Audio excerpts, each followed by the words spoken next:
created the world. And God created man, and he put man in the garden to keep the garden, and he gave the man a command. And he held that man to perfect, perpetual obedience to that command, and he promised him life if he kept it, and death if he didn't.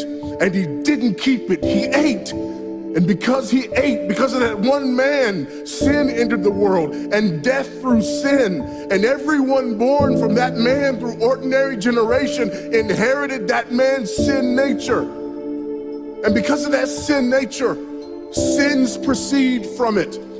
And our world is broken because of that sin. And we stand guilty before a holy and righteous God.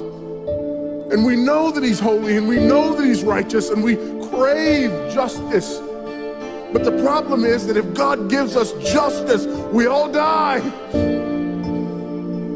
And so that God, in his goodness and in his mercy, sent forth his son, who was not born of ordinary generation, but was born of a virgin. Yes, the virgin birth matters. Why?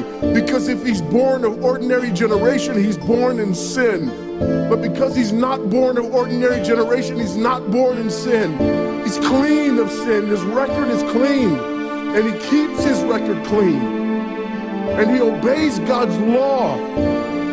And because he's fully God and fully man, he obeys the law of God on our behalf in his active obedience. And then in his passive obedience, God made him who knew no sin to be sin for us. All we like sheep had gone astray.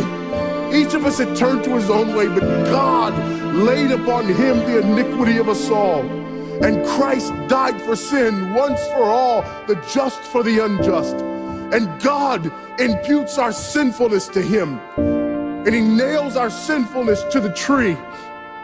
And Christ dies and raises again on the third day for our justification. And there's another imputation. The righteousness of Christ is actually imputed to us, so that God can be both just and the justifier of the one who places faith in Jesus Christ, so that all those who come to Christ may enter in, so that all those who place faith in Christ might be saved, but not only saved, but sanctified, because he's the firstborn of many brethren.